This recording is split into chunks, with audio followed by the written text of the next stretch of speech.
Hey, I've been meaning to ask. Well, what about Fabius? Well, he's only here sometimes. Fine, but just for today. Yay! Ladies, gentlemen, and monsters of all ages, as humans, we all like to make things that are strange noises that we've agreed should just be called words, and sometimes we form these into a full sentence. Some people are better at this than others, and some people just choose to be bad at it. Some people are good at it, and the results are still a steaming pile of dung because doing word good doesn't mean you do good with your words. Everyone has opinions. We are all entitled to our own, but once you put your opinion out into the world, I'm entitled to point and laugh if I think it's funny, or as more often happens, tell you why I think that your post is just completely misguided, mistaken, or downright rude or hateful just for the sake of being so. That doesn't mean that I hate or even dislike any of the people that I'll be talking about here today. Quite the opposite, in fact. I assume they're just having a bad day, a rough time, and took it out in the wrong place, and I'd like to, sort of correct them a bit and put them back on the right track. So today we're going to look at a collection of posts since the release of Monster Hunter Wilds that have really just sort of gnawed away at my psyche until I can rant about them a little bit, whether good or bad.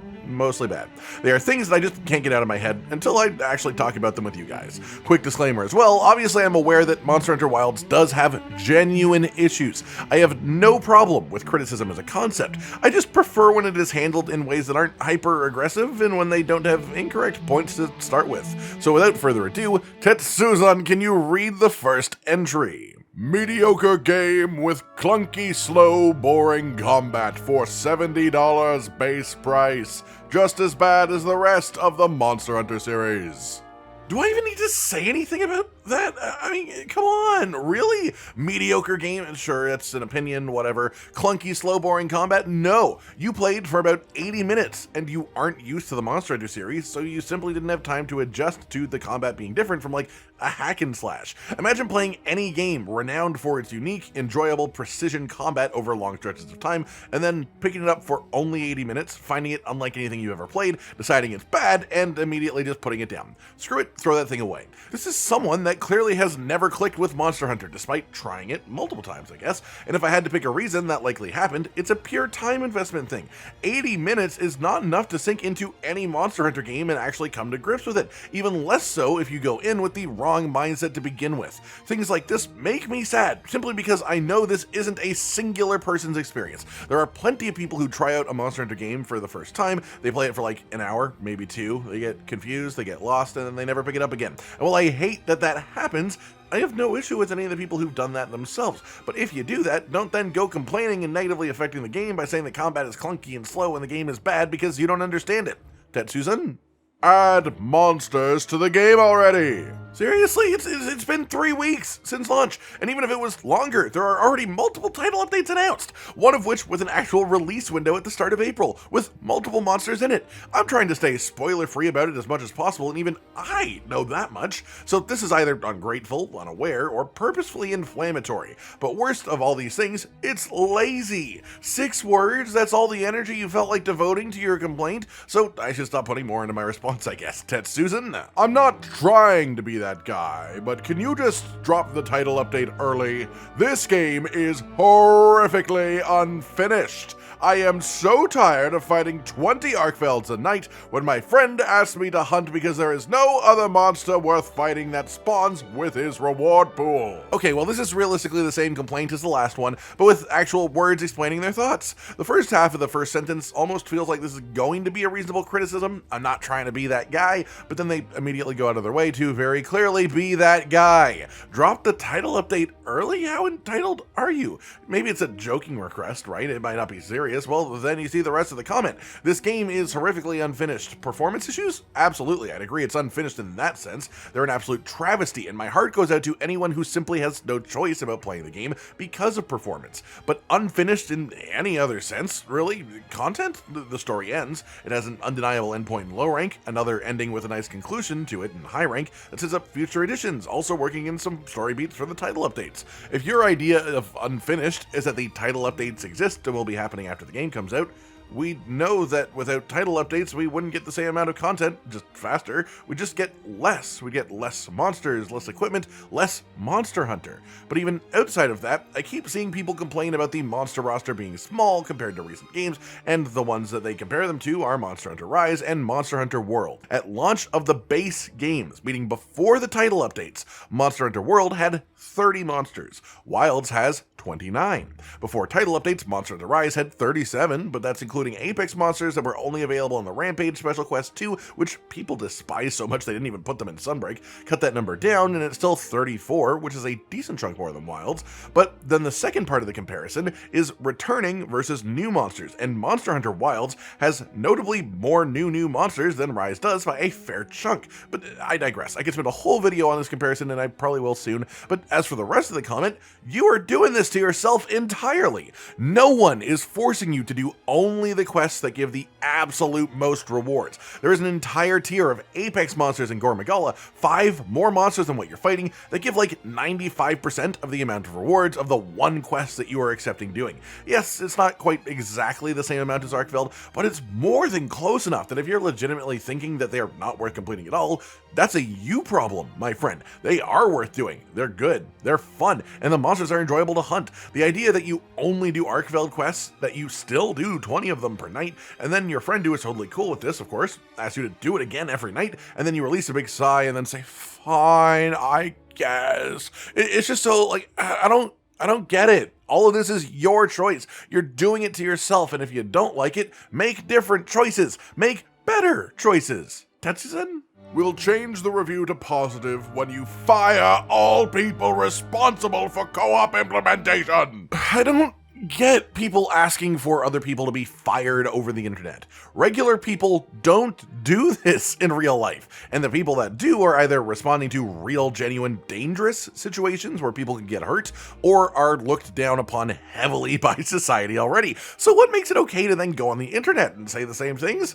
Oh, right, it's the internet, there's anonymity and people don't feel any responsibility. Let me step in to say then that I don't think the co-op system in Wilds is good, but it is way less heinous than most people make it out to be. People who say, I just want to join my friend and then not think about it, there are 73 different parties I have to join, what's with that? Well, if you just want one that does most of the things, join a lobby. One of you make a private lobby, then send the code to the other one of you, then you will see each other within the hub so you can physically see each other's fashion and interact. You can see each other's quests when talking to Alma, but if you want it to be more automatic than that, don't even talk to Alma, join a link party. You will only see each other in the base camp when in a lobby together, not a link party, but a link party sends automatic quest invites whenever one of you posts a quest. Environmental link is where things get a bit weirder, as this shoves you into the same game world and makes most NPCs not actually interactable, but this exclusively exists to let you explore the open map together without having a specific quest that you want to work around. It is far from perfect. I'm not making excuses for the system or the developers,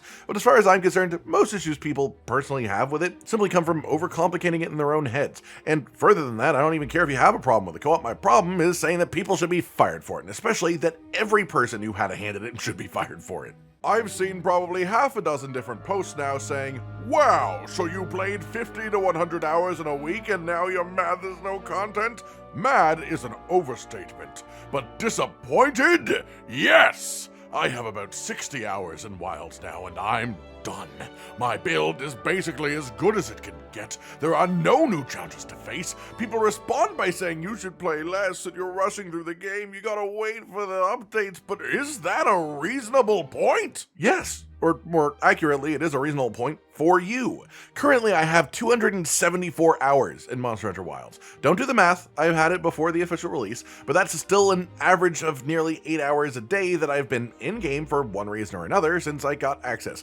And I am still enjoying the hell out of playing this game. I got my best builds completed probably at a similar point of game time, around 60 hours, and then I stopped exclusively hunting the big, massive rewarding monsters and expanded out to just hunting whatever I felt like. It removed the constrictions. It didn't end my interest in playing. It let me start helping out other hunters and SOS flares without feeling guilty about the fact that my build was incomplete, or I could just try new weapons and actually build them into powerful setups, making builds for them too. And of course there was also all the time I spent not even doing active hunts, things like gathering all the endemic life, fishing, and just generally exploring the maps. This game has so much to offer if you don't constrict yourself into a tiny little bubble. And that's why you may notice, despite my game hours, I'm HR 229. Of course, it is still quite a lot of HR, but for that amount of game time, for that amount of hours, relatively speaking, it's not. And that's because I engage with so many other parts of the game whenever I feel the interest in doing so.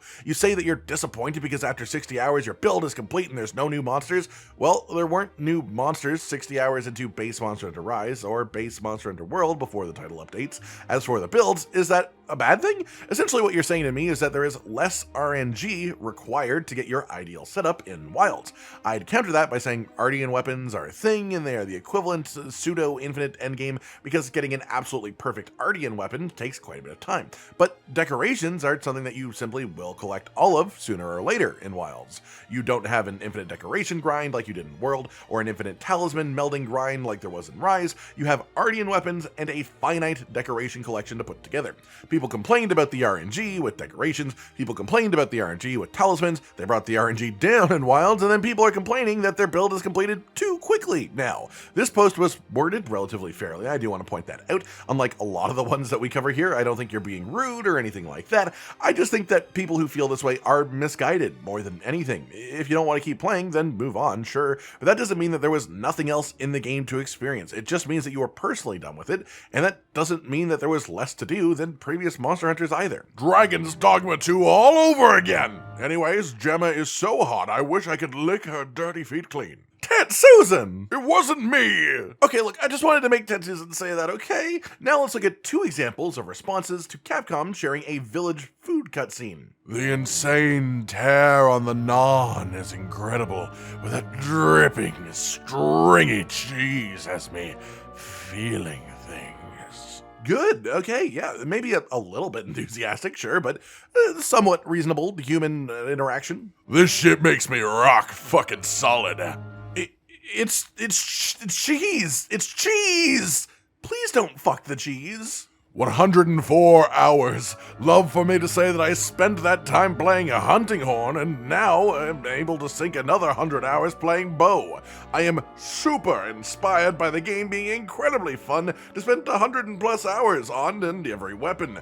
Peak Monster Hunter. This is just a pure contrast to some of the earlier messages that we've talked about. Just to sort of lighten the mood at the end here so I don't leave you all stewing in the more frustrating comments. There is a very loud and vocal section of the player base that is unhappy with Monster Hunter Wilds from a gameplay standpoint and a content standpoint. And then there is a much larger section of the player base that doesn't say anything about this because they're playing the game and they're enjoying it and they're having fun. What people often forget in these cases, and especially on the internet, is that the people who don't have an issue often won't go out of their way to say anything about it. And so if you spend too much time in the little echo chamber of complaints that exist for Monster Hunter, you would forget that people do actually enjoy this game other than just you. But they do, trust me, you're not the only one who likes it. Sure, it isn't perfect, it has issues, some of them literally preventing people from playing, and that is a problem I don't want to just ignore. But generally speaking, the game itself, once you can play it, is also just incredible. As simple as that. That just about does it for today then, everyone. A collection of opinions from other people that I wanted to talk about for one reason or another. Hopefully you've enjoyed this then, and hopefully it can help someone out in some way as well. Like if you liked the video, subscribe and hit the notification bell for more. And most importantly, ladies and gentlemen, until next time, stay sweet. Josh, Cotton, and Hollow with the videos, dropping the humor like a hammer on your tippy toes, bringing entertainment on a daily arrangement to take our insanity and turn it into entertainment. Yes, I said entertainment twice, to reiterate that it is nice to look into your faces on a mostly daily basis when you let us in your homes to make the whole world a stage. Goodbye.